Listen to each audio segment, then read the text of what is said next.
After the end of World War II, the world was split into two, East and West.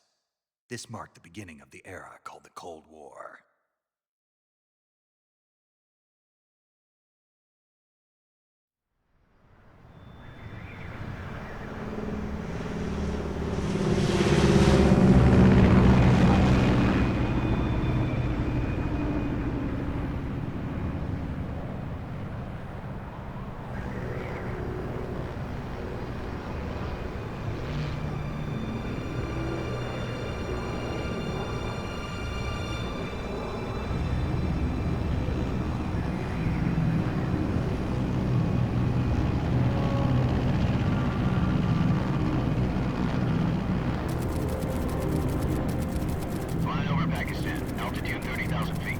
Approaching Soviet airspace. 20 minutes to drop off. Commencing internal depressurization. Equipment check.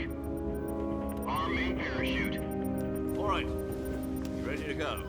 Drop zone still showing a high pressure mass. Cav okay. Good. We've got high visibility.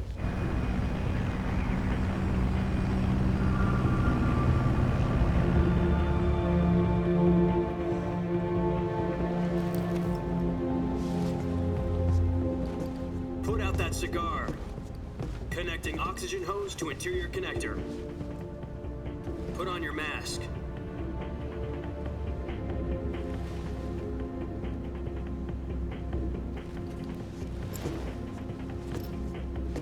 Does this panty waste know what he's doing? Approaching release point. 10 minutes to drop off. Hey, are you deaf? He said put out the cigar and put on your mask.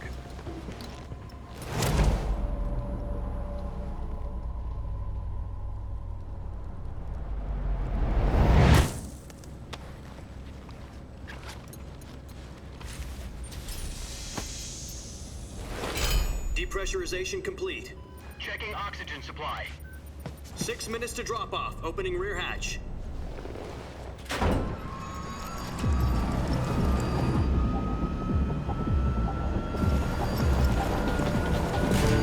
Sunrise.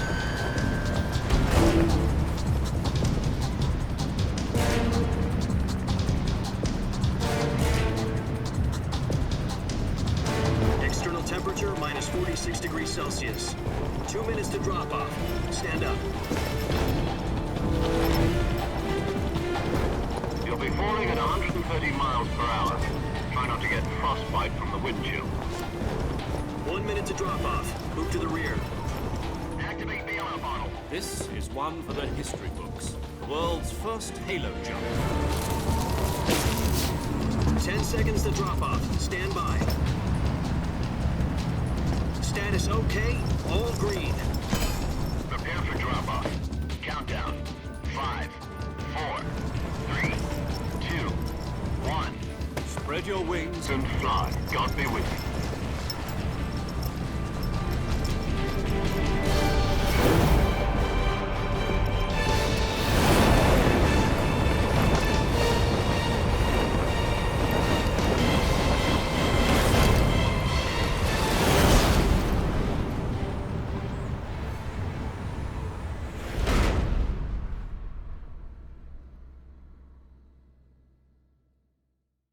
Jack, I've got some important news. The head of the CIA has finally given us the green light for the virtuous mission. Virtual mission? No, the virtuous mission. The future of our Fox unit depends on it. If it succeeds, we'll be officially organized into a unit. Virtuous mission? Sounds like some kind of initiation ritual. You know, don't get cocky. This isn't a training op. Right. So what exactly is this wonderful mission?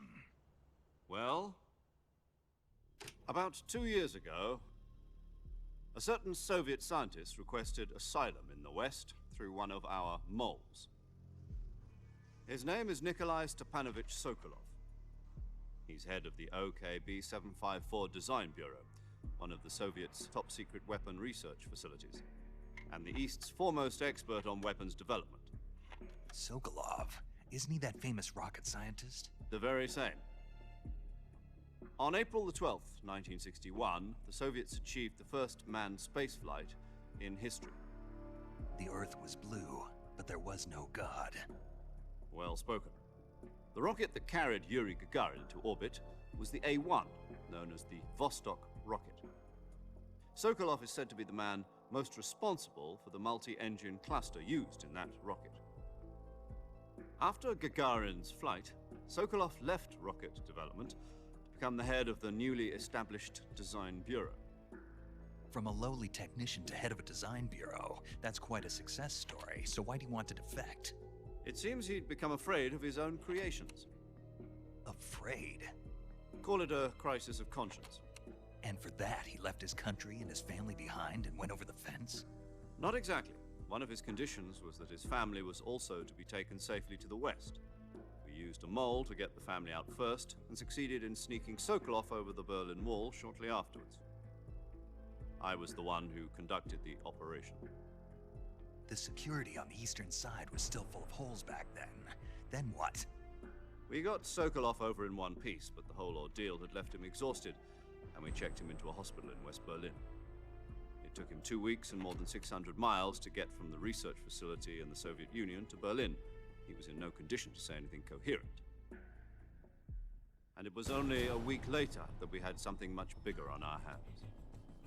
The Cuban Missile Crisis. October the 16th, 1962, President Kennedy received word that the Soviets were in the process of deploying intermediate-range ballistic missiles in Cuba. The President demanded that the Soviets dismantle and remove the missiles. At the same time, he announced a naval blockade to prevent further missile shipments from reaching Cuba. But the Soviets didn't back down, instead placing their armed forces on secondary alert. Soviet transport ships carrying missiles continued on course towards Cuba. US and Soviet forces went on alert for an all-out nuclear war. Frantic negotiations were conducted through the UN's Emergency Security Council and unofficial channels to end the hair-trigger standoff. Finally, on October the 28th, the Soviet Union agreed to remove its missiles from Cuba, and so the world avoided a nuclear holocaust. But in order to get the Soviets to pull their missiles out, we had to make a deal. You mean the one where the US agreed to remove its IRBMs from Turkey? No. The Jupiter IRBMs deployed in Turkey were obsolete, and we were going to get rid of them anyway. They had no strategic value whatsoever to either the US or the Russians. The Turkey deal was a ruse, a cover story that was fed to the other intelligence agencies around the world. So what did the Russians really want? Sokolov. They wanted us to return Sokolov. You mean the Soviets pulled out of Cuba just to get their hands on Sokolov? That's right. What the hell was he working on? At the time, we had no idea. We were running out of time. It was either give up Sokolov or risk full-scale nuclear war. In the end, we had no choice. President Kennedy gave in to Khrushchev's demand. The next day, I got Sokolov out of the hospital, handing him over to agents on the eastern side. Sokolov kept on screaming, "Save me," until he disappeared from my sight. Then a month ago, we received some new information from one of our moles. About Sokolov? Yes. He was taken back to the research facility and forced to continue working on the weapon in question under KGB supervision. What's more, it's on the verge of completion. So what kind of weapon is it? Something to do with space rockets? No, missiles. Same technology. I guess you're right. We don't know the details, but it appears to be a new kind of nuclear device. For half a year now, the Soviets have been conducting frequent nuclear tests at Semipalatinsk. Something to do with the weapon, I assume. We're talking about a secret weapon so big that Khrushchev was ready to pull out of Cuba to get it back. Is Sokolov still in the facility? No. According to our intelligence, he's in Selino-Yarsk, a place in the mountains about 3 miles to the west that's known as the Virgin Cliffs. The Virgin Cliffs. Nice name for a virtuous mission. They moved him there just recently. Why? Apparently, they're conducting a field test of the weapon, but it's our best chance to get him back. This mission would never have been possible if he was still in the research facility. This is our last chance. Sokolov must have known that too when he contacted us.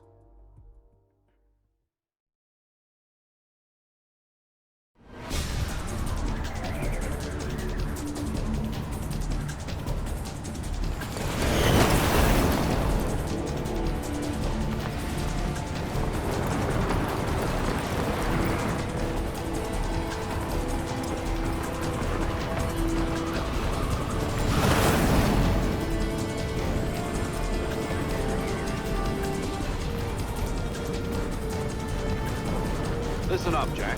Your mission is to infiltrate Selino-Yarsk in the Soviet mountains, ensure the safety of Sokolov, and bring him back to the West.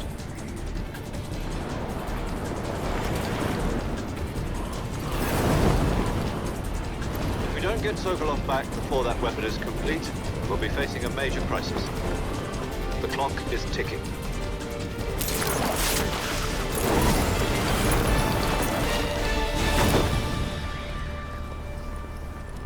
Once we've confirmed the rescue of Sokolov, stand by at the recovery point. A recovery balloon will be dropped at that point. Helium will be pumped into the balloon to inflate it. The process takes about 20 minutes. Once it's complete, the gunship's arm will latch onto the balloon and pull it up. The Fulton surface-to-air recovery system. I'm familiar with the theory. Take it easy. It's been combat-proven.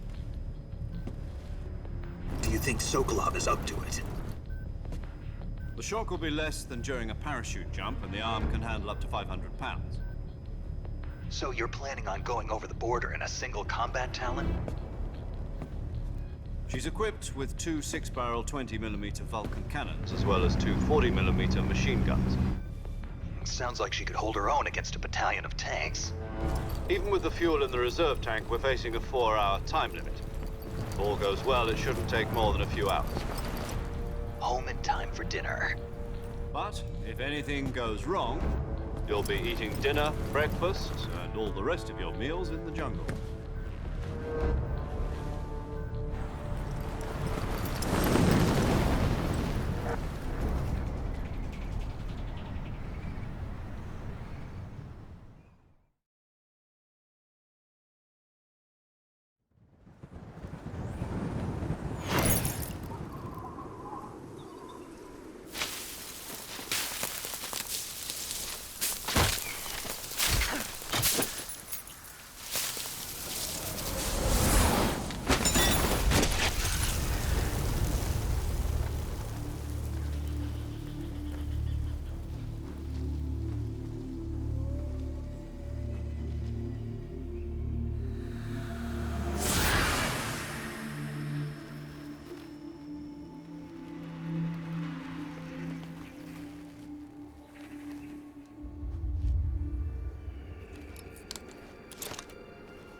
Do you copy?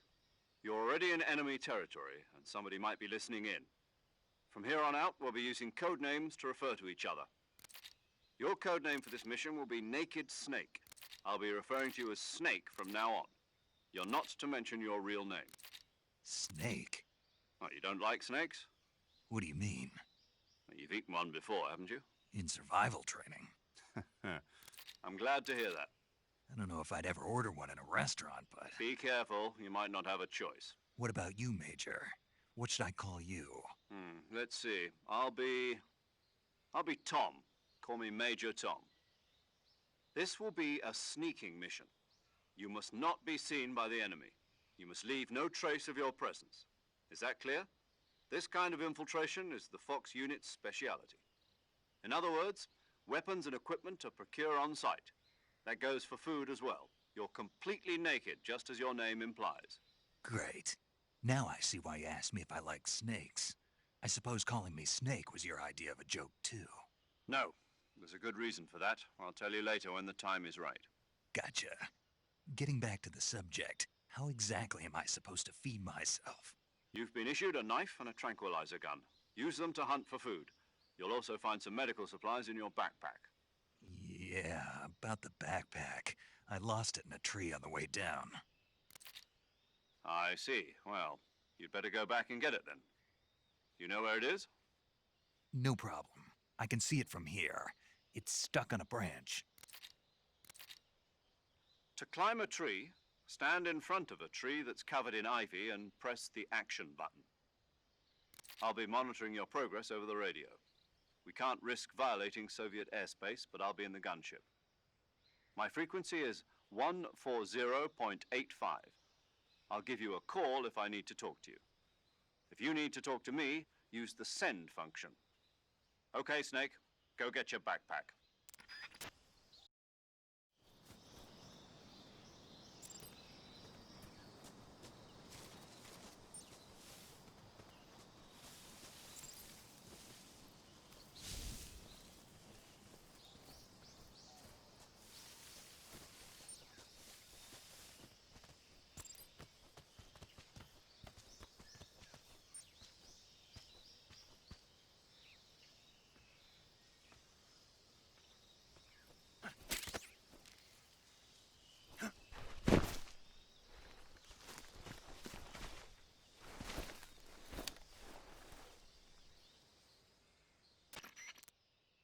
I see you've retrieved your backpack, Snake.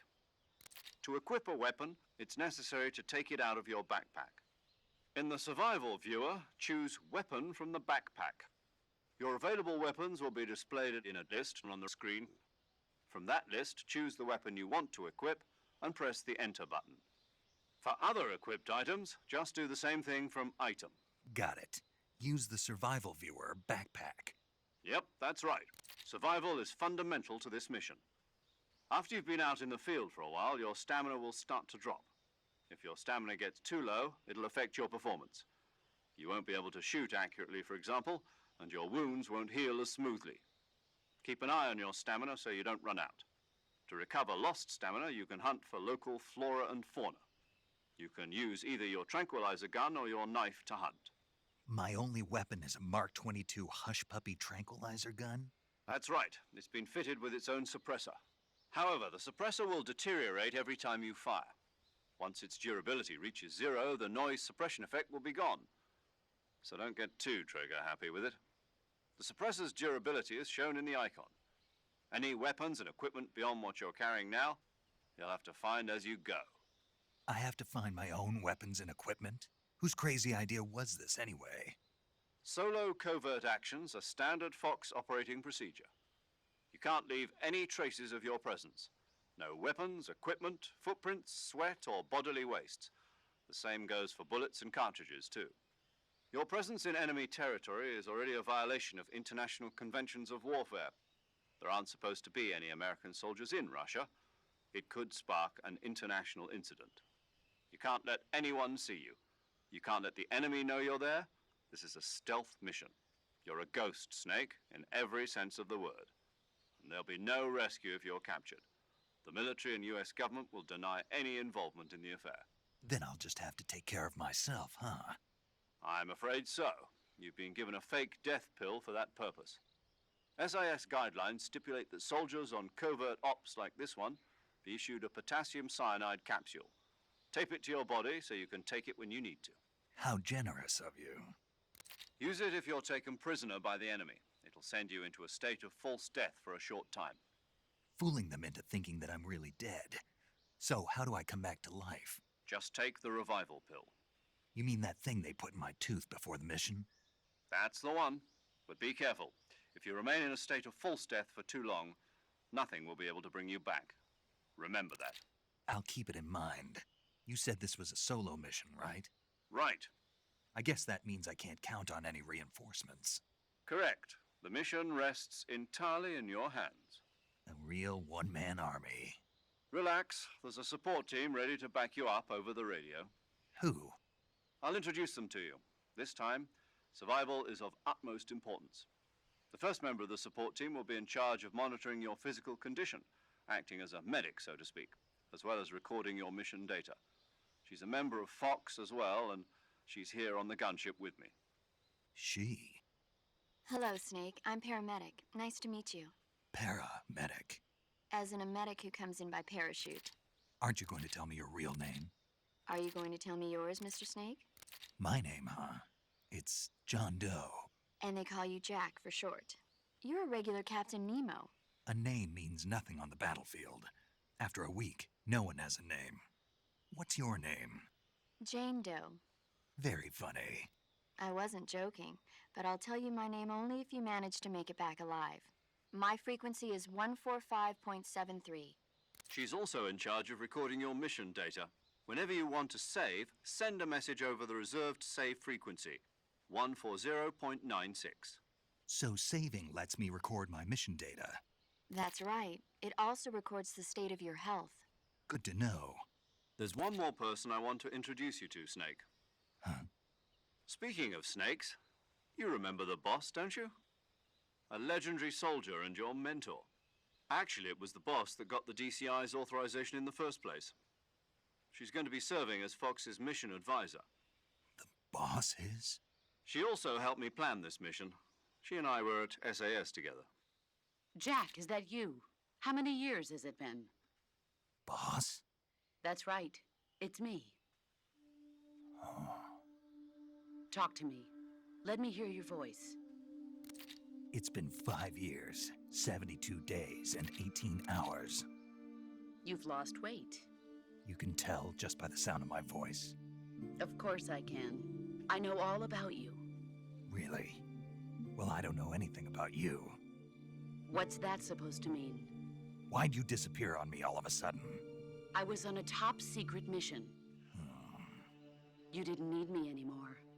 But there were still so many things I wanted you to teach me. No, I taught you everything you needed to know about fighting techniques. I taught you all I could. The rest you needed to learn on your own. Techniques, sure. But what about how to think like a soldier? How to think like a soldier? I can't teach you that. A soldier needs to be strong in spirit, body, and technique. And the only thing you can learn from someone else is technique. In fact, technique doesn't even matter. What's most important is spirit. Spirit and body are like two sides of a single coin. They're the same thing. I can't teach you how to think. You'll just have to figure it out for yourself. Listen to me, Jack. Just because soldiers are on the same side right now doesn't mean they always will be. Having personal feelings about your comrades is one of the worst sins you can commit. Politics determine who you face on the battlefield. And politics are a living thing. They change along with the times. Yesterday's good might be tomorrow's evil. Is that why you abandoned me? No, it had nothing to do with you. I already told you, Jack. I was on a top secret mission. A soldier has to follow whatever orders he's given. It's not his place to question why. But you're looking for a reason to fight. You're a natural-born fighter, but you're not quite a soldier. A soldier is a political tool, nothing more. That's doubly true if he's a career soldier. Right and wrong have no place in his mission. He has no enemies and no friends. Only the mission. You follow the orders you're given. That's what being a soldier is. I do whatever I have to get the job done. I don't think about politics. That's not the same thing. Sooner or later, your conscience is going to bother you. In the end, you have to choose whether you're going to live as a soldier or just another man with a gun. There's a saying in the Orient, loyalty to the end. Do you know what it means? Being patriotic. It means devoting yourself to your country. I follow the president and the top brass. I'm ready to die for them if necessary. The president and the top brass won't be there forever. Once their terms are up, others will take their place. I follow the will of the leader, no matter who's in charge. People aren't the ones who dictate the missions. Then who does? The times. People's values change over time, and so do the leaders of a country. So there's no such thing as an enemy in absolute terms. The enemies we fight are only enemies in relative terms, constantly changing with the times. As long as we have loyalty to the end, there's no point in believing in anything, even in those we love. And that's the way a soldier's supposed to think? The only thing we can believe in with absolute certainty is the mission, Jack. All right, but do me a favor. What is it? Call me Snake. Snake. Oh, right. Your code name is Snake. It suits you well. That's right. The legendary unit that the boss put together during World War II was a snake. The Cobra unit, a group of heroes that brought the war to an end and saved the world. As long as you've got a legendary hero backing you up, you'll be fine. Isn't that right, Snake? Yeah, I can't think of anyone else I'd rather have with me. Oh, and one more thing, boss. Yes? It's good to hear your voice again. Same here. After all, who knows if either of us will make it out alive? Snake, you are always best at urban warfare and infiltrating buildings. But this is the jungle. Survival is going to be key. Those CQC techniques I taught you are sure to come in handy. CQC? Close quarters combat, huh? I've been in the Green Berets for the past few years. I'm probably pretty rusty. Not to worry. I'll be here to help you remember. After all, this is your first actual survival mission. I'll be supporting you over the radio. Where are you, boss? Next to the Major? The boss is communicating with us by radio from aboard a Permit-class submarine in the Arctic Ocean. My frequency is 141.80. Call me if you need my advice on battle techniques. Gotcha. Your mission is to retrieve Dr. Sokolov. Dr. Sokolov is being held in an abandoned factory located to the north of your current position. Avoid heavy combat and don't let anyone see you. Don't forget that this is a stealth mission. Snake, try to remember some of the basics of CQC.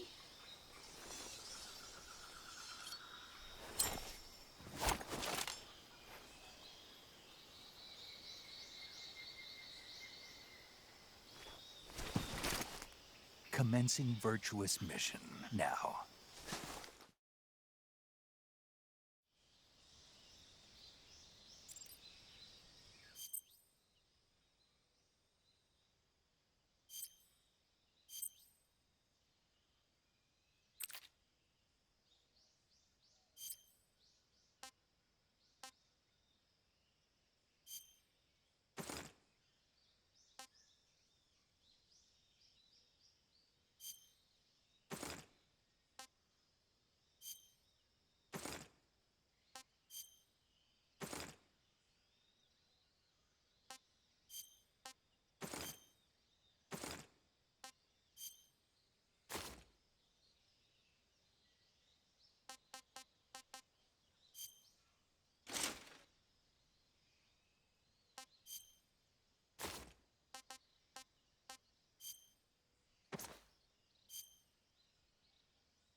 saving the game, Snake?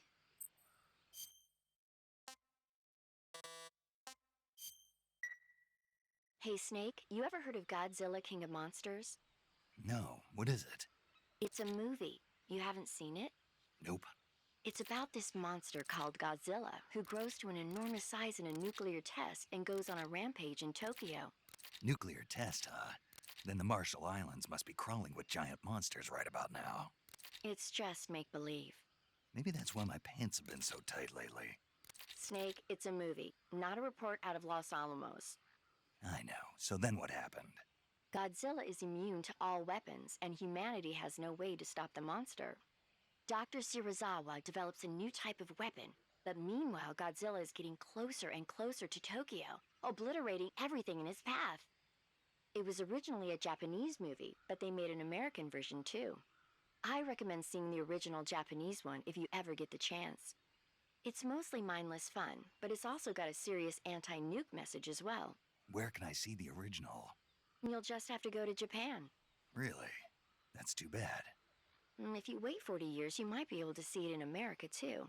It might even win awards all across the globe in 60 years. Why's that? 2024 will be Godzilla's 70th birthday. You think they're still going to be making Godzilla movies then? Of course. Everybody loves Godzilla. You sure know a lot about movies. I don't suppose you're the movie-watching type, are you? Not really. Okay, then I'll tell you everything I know. When the going gets tough, movies can save your life. It's always good to be able to look at things from a different perspective when you get in a jam. That's the magic of movies. No kidding. Well, I guess it might at least make a nice distraction. That's the spirit, Snake. Have a little fun.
Major, I've spotted 2 enemy soldiers. They're probably KGB troops sent to guard Sokolov. AK-47s and grenades.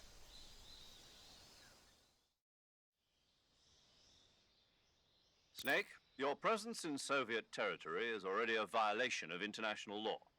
We can't let the Kremlin find out that the CIA and the American government are involved.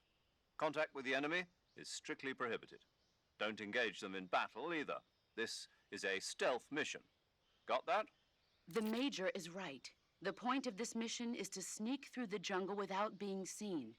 The success of the mission depends on how well you use your camouflage. Change your camouflage by selecting Camouflage from the Survival Viewer. The Uniform option lets you pick your uniform, while the Face option lets you change your face paint. Choosing camouflage that blends in with your surroundings will help you conceal yourself more effectively.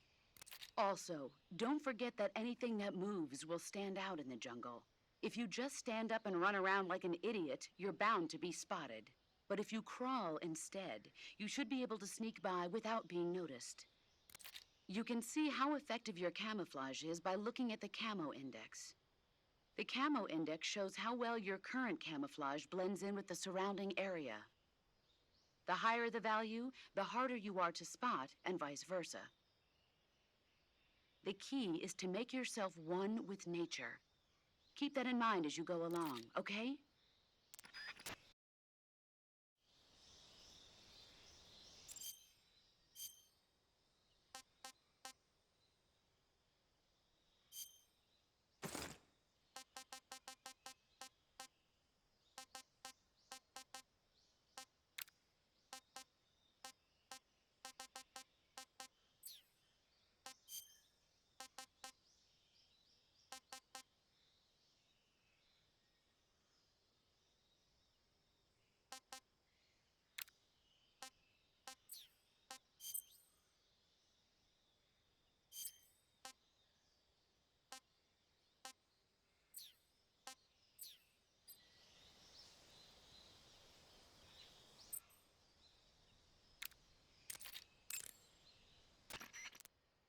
Do you want to save?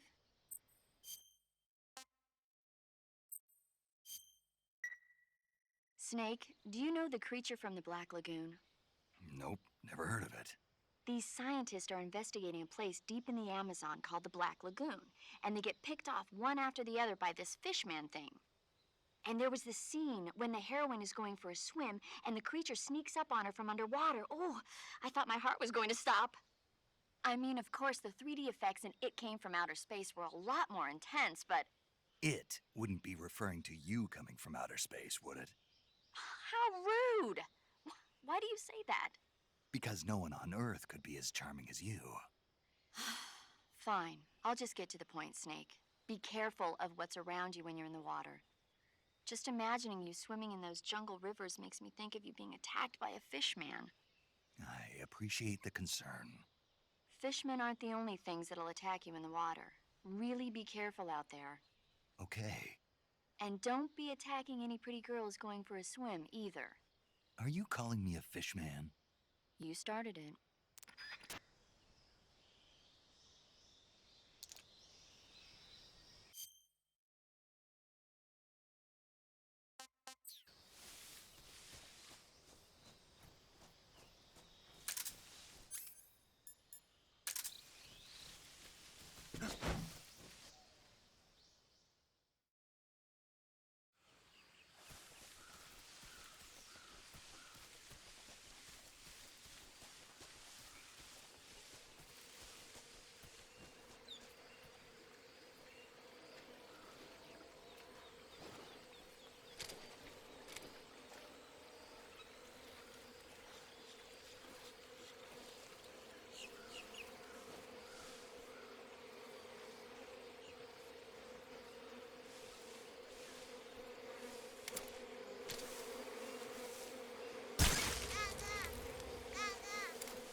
You want to save?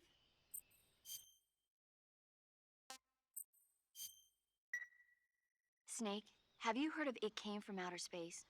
Yeah, you told me already. So this astronomer sees a meteor, but it's really an alien spaceship, right? And the aliens start replacing the townspeople with clones and forcing them to help repair the ship. The 3D effects were quite realistic. I've got all the real I can handle here in the jungle. No, you don't get it.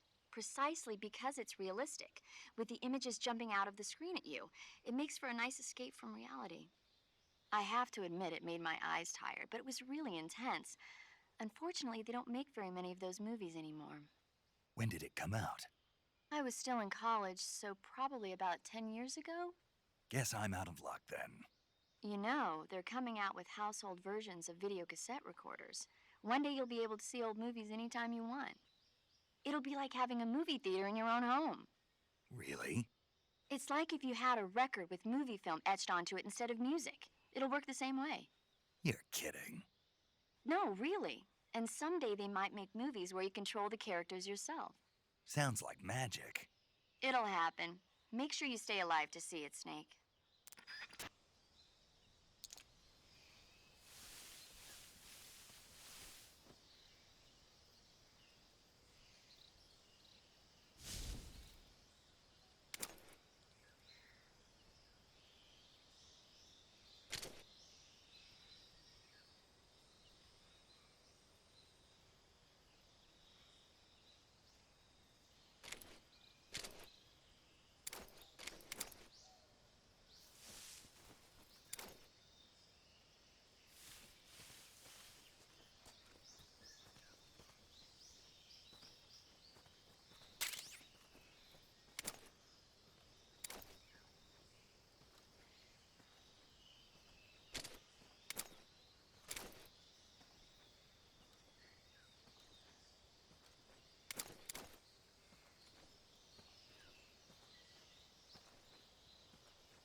You want to save?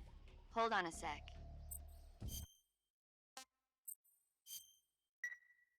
Hey, Snake, have you ever seen Forbidden Planet? No, can't say I have. It's about this expedition that goes to the planet Altair 4 in an ultra-fast spaceship. When they arrive, they meet the survivor of the last expedition, Dr. Morbius. Dr. Morbius was exploring the planet along with his daughter Altera and the versatile Robbie the robot. Ignoring the doctor's warnings, the expedition team is suddenly attacked by an invisible creature called the Monster from the id. The special effects they used for the science stuff were really neat. I wish I had a robot like Robbie that could make anything I wanted it to. I'm more interested in that invisible monster. If I were invisible, I wouldn't have to bother hiding or wearing camouflage. Maybe someday you'll be able to turn invisible. Yeah, that'll be the day.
This is HQ.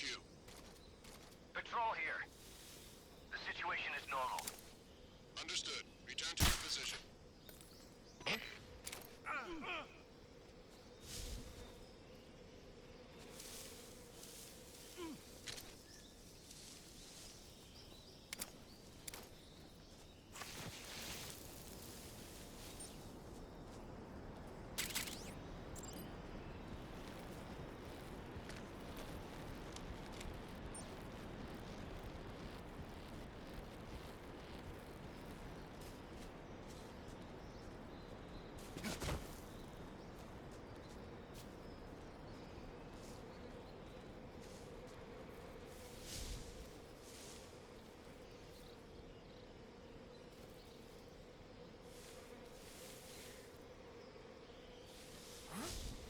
Who was that?